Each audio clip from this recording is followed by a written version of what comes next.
라이프웨이라는 미국의 이제 기관에서 2022년에 미국 성인들, 그러니까 모든 교회 다닐 사람뿐만이 아니라 모든 일반 성인들을 대상으로 설문조사를 했습니다.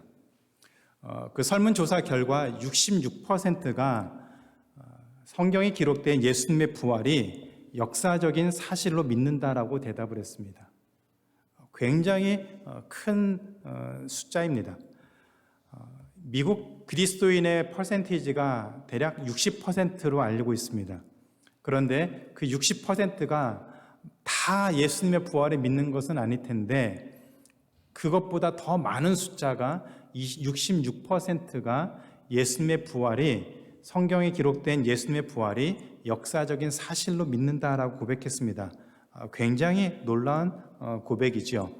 최소한 한 달에 한 번 이상 교회에 출석한 사람인 경우에는 90%가 예수님의 부활을 믿는다라고 고백을 했습니다. 이 설문 결과를 보고서 변증가인 레베카 맥로린이라고 하는 사람이 이 설문조사의 결과가 굉장히 흥미롭고 굉장히 고무적이다라고 얘기를 했습니다. 그러면서도 한 가지 아쉬운 것은 이러한 부활 신앙이 이렇게 많은 사람들이 예수님의 부활이 역사적인 사실이라고 고백하는 이 많은 설문조사의 결과가 실제 우리 삶에 미치는 영향력은 아직은 부족한 것 같다라는 그런 결론을 내렸습니다. 그 이유는 우리가 부활 신앙을 갖고서 산다면 우리의 삶의 모습이 예전과는 상당히 많이 달라질 수밖에 없었기 때문이다라고 얘기를 했습니다. 우리가 예수님의 부활을 온전하게 믿음으로 고백한다면 이전의 우리의 모습과 부활 신앙을 가지고 그 믿음을 고백하는 그 현재의 모습은 완전히 달라질 수밖에 없습니다. 그러나 현실적으로는 여전히 진행 중이기도 하고 또 아직은 우리 안에 그런 담대함에 대한 고백이 없기 때문에 여전히 갈등하고 씨름하는 모습이 많은 것 같습니다. 그래서 오늘은 예수님의 부활을 같이 살펴보면서 부활 신앙을 다시 한번 점검해보는 시간을 갖도록 하겠습니다. 예수님이 이 땅에 오신 이유는 단 한 가지입니다. 우리의 죄를 용서해 주시고 우리의 죄사함을 통해서 우리를 구원하고 영원한 천국의 삶을 살도록 하기 위해서입니다. 그런데 예수님의 부활이 사실이 아니라면 어떤 사람도 부활을 할 수가 없습니다. 이 말은 모든 사람은 죽으면 그냥 사라진다라는 그 얘기입니다. 죽는 것이 끝이라는 이야기입니다. 부활이 없다면 우리가 이 땅을 살다가 죽는 그 순간에 disappear 되고 끝이라는 얘기입니다. 그래서 부활이 없는데도 십자가에 죽으신 예수님을 믿는 사람은 죽는 순간에 한 가지 다른 것이 있습니다. 예수님의 믿음으로 살다가 죽었다면 죽는 그 순간에 너는 예수님으로 말미암아 죄사함을 받았다라는 그 선언을 듣고 사라지는 것이고요. 죽는 순간까지 예수님을 믿지 못했던 사람은 당신은 죄인이다라는 얘기를 듣고 사라지는 것입니다.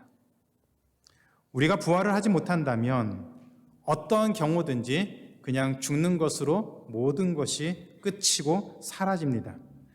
그래서 사도 바울이 오늘 말씀에서 이런 얘기를 합니다. 만약 부활이 없다면 우리는 가장 불쌍한 사람들입니다. 만약 예수님의 부활이 사실이 아니라면 이렇게 함께 예배드리고 있는 우리는 이 세상에서 가장 불쌍한 사람입니다.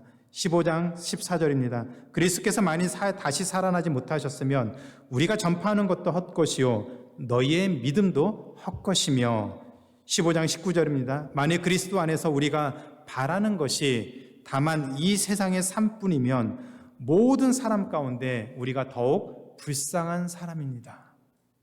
모든 사람 가운데 우리가 더 불쌍한, 가장 불쌍한 사람입니다.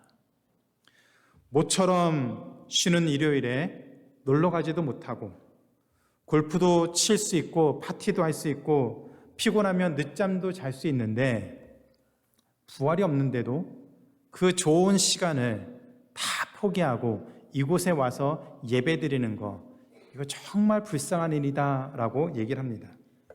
부활이 없다면 주일 아침에 일찍 일어나지 않아도 되고, 정말 피곤하고 졸린데 예배드리기 위해서, 설교 듣기 위해서 어떻게든지 졸지 않으려고 애쓰면서 예배드리는 거, 그거 다 불쌍한 행동이다라고 얘기를 합니다. 부활이 없으면 죽는 것으로 끝입니다.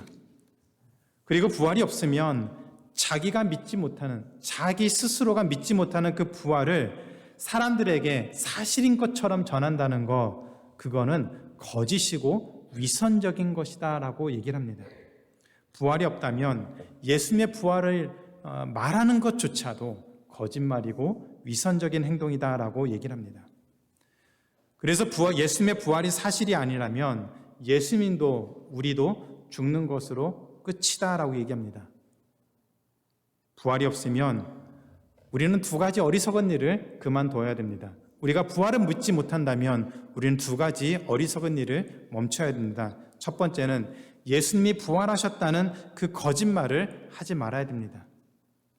두 번째는 이 좋은 날, 이렇게 좋은 날, 쉬는 날, 목사의 거짓말을 듣고 산으로 바다로 가족들과 친구들과 놀러 다니는 것을 포기하는 것, 그렇게 하지 말고 오히려 나가서 실컷 즐기는 것이 좋습니다. 그러나 만약 부활이 사실이라면, 예수님의 부활을 우리가 믿음으로 고백하고 그 부활이 사실이라면 지금까지 했던 얘기와 완전히 달라지는 상황이 됩니다. 부활이 사실이라면 우리가 가장 불쌍한 사람이 아니라 가장 소망을 가지고 살아가는 사람입니다. 믿으십니까? 부활이 사실이라면 우리는 가장 지혜로운 사람이고 세상에서 유일한 소망을 가지고 살아가는 사람입니다. 부활이 사실이라면 저는 거짓말하는 사람이 아니라 진리의 소망을 전하는 설교자가 됩니다. 저널리스트이고 기독교 신앙의 회의론자였던 프랭크 모리슨이라는 사람이 예수님의 부활을 믿지 못하여서 도저히 믿을 수가 없어서 이 거짓된 말을 내가 사람들한테 증명하겠다고 해서 오랜 시간 동안 노력하고 연구해서 그가 조사한 연구 결과를 1930년에 책으로 출판했습니다. 그 책의 제목이 Who Moved the Stone? 누가 돌을 옮겼는가입니다. 누가 예수님의 그 무덤에 그 가로 갖고 있는 그 돌을 옮겼는가. 이 책은 발행되자마자 베스트셀러가 되었습니다. 거의 100년 전에 출판된 이 책이 그리고 지금까지 수많은 사람들에게 증거가 되고 있습니다. 프랭크 모리슨이 이 책을 통해서 내린 결론은 하나였습니다. 예수 그리스도는 하나님의 아들이시며 죽음에서 부활하셨습니다. 한번 따라해 보실까요? 예수 그리스도는 하나님의 아들이시며 죽음에서 부활하셨습니다. 이것이 사실입니다. 어느 한 사람만의 경험과 고백이 아닙니다. 프랭크 모리슨이라고 하는 그 사람만의 고백이 아니라 지금까지 수많은 사람들이 예수님의 부활을 경험하고 고백하고 있습니다. 오늘 우리가 읽은 말씀을 기록한 사도 바울 역시 예수님의 부활에 대한 분명한 확신을 가지고 선포했습니다. 고린도전서 15장 20절입니다. 그러나 이제 그리스도께서 죽은 자 가운데서 다시 살아나사 잠자는 자들의 첫 열매가 되셨도다. 죽으셨던 그리스도가 다시 살아나셔서 모두 죽는 자들 그 가운데 부활하는 첫 열매가 되셨다라고 고백했습니다. 그래서 우리가 사도행전을 살펴본 것처럼 부활하신 예수 그리스도를 만났던 사도 바울은 그 전의 삶의 모습과는 완전히 달라진 그런 삶을 살았습니다. 죽음도 두려워하지 않았고 예수님이 부활하셨다는 이 복된 소식을 전하기 위해서 그의 죽음도 두려워하지 않고 어느 곳이든지 달려가면서 복음을 전했습니다. 사도 바울뿐만이 아닙니다. 예수님의 제자들도 마찬가지였습니다.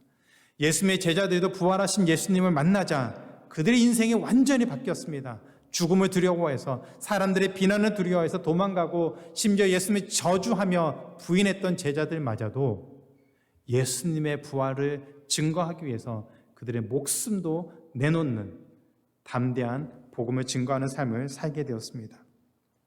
그리고 지금까지 수많은 사람들이 오늘까지도 이 자리에서도 우리는 부활하신 예수 그리스도를 증거하고 있습니다.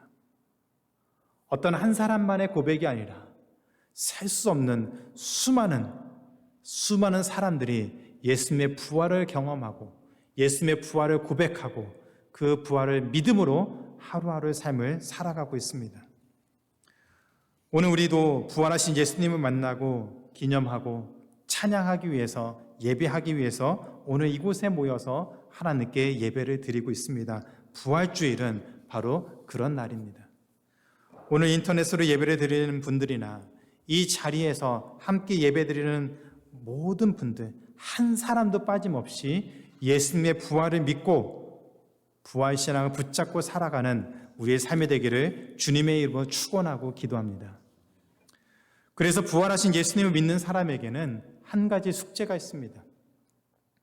우리가 예수님의 부활을 믿는다면 한 가지를 반드시 기억하면서 살아야 됩니다. 그것은 바로 이 부활신앙을 꽉 붙잡고 사는 모습입니다. 부활은 죽은 사람이 그냥 다시 살아나는 것이 아닙니다. 죽었던 사람이 그냥 어쩌다 보니까 살아나는 그 기적과 같은 것을 부활이라고 하지 않습니다.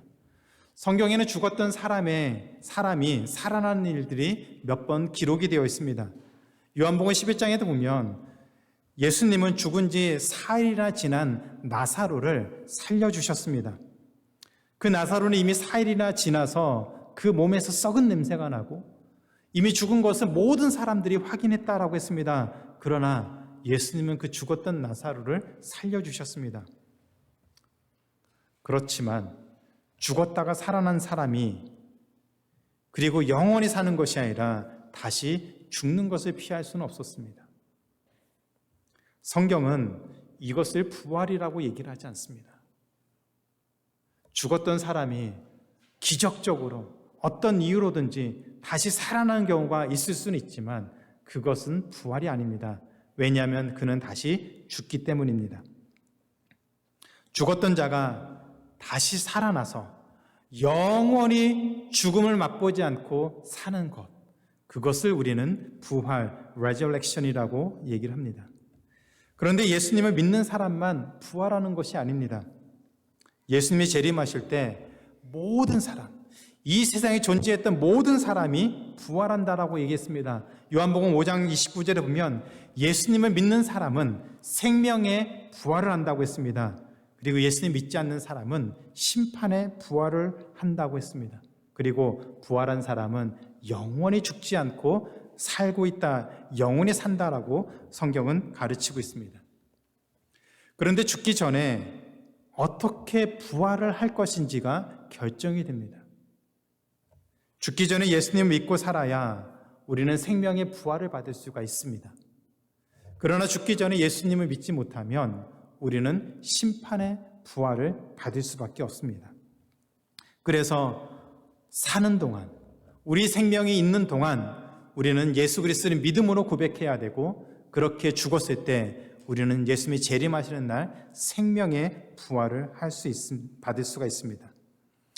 따라서 우리는 이 땅을 살아가면서 죽음과 우리가 앞으로 경험하게 될 그 죽음과 부활을 생각하면서 우리의 모습을 돌아보면서 주어진 삶을 살아야 합니다. 죽는 것이 끝인 것처럼 살아서는 안 됩니다. 죽음 이후에 우리 삶에 부활이 있다는 것을 기억하면서 우리의 목숨이 있는 날까지 믿음을 붙잡고 살아야 됩니다. 하고 싶은 거 다 하면서 사는 것이 아니라 부활을 기대하면서, 우리의 죽음이 끝이 아니라 부활 이후에 우리의 삶이 영원히 존재한다는 것을 기억하면서 사는 것, 그것이 바로 부활 신앙을 붙잡고 사는 삶의 모습입니다. 세상에는 우리의 모습을 보고서 예수님의 부활을 경험하는 사람들이 있습니다. 그래서 우리가 부활 신앙을 꽉 붙잡고 살면 그런 우리의 모습을 통해서 많은 사람들이 부활하신 예수 그리스도를 경험하게 되고 만나게 됩니다. 그리고 생명의 부활을 받는 자들이 계속해서 생겨날 수가 있습니다. 그것은 우리의 능력이 아닙니다. 이미 우리 안에서 역사하신 하나님의 능력이 우리의 모습을 통해서, 하나님의 말씀을 통해서 수많은 사람들에게 지금도 복음을 증거하면서 예수 그리스도를 믿게 만들며 부활 신앙을 붙잡고 살아가게 합니다.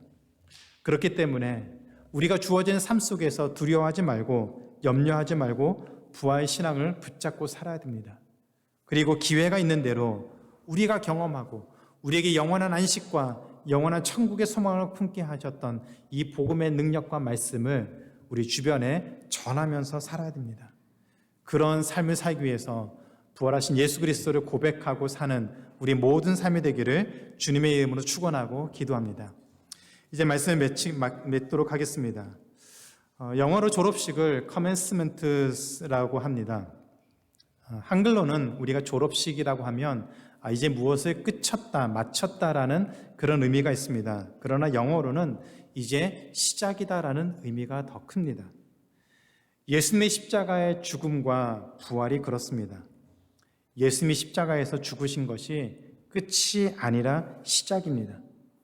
그리고 예수님의 부활이 우리의 삶의 전반적인 온전한 시작이 되었습니다. 그래서 예수님의 부활을 믿는 사람에게 예수님은 부활의 첫 열매가 되었다, 부활의 길을 열어놓으셨다, 시작하셨다고 얘기를 하고 있습니다. 그래서 모든 사람이 부활할 때 우리 모두 생명의 부활로 하나님 앞에 서는 하나님의 귀한 자녀가 되기를 주님의 이름으로 축원하고 기도합니다.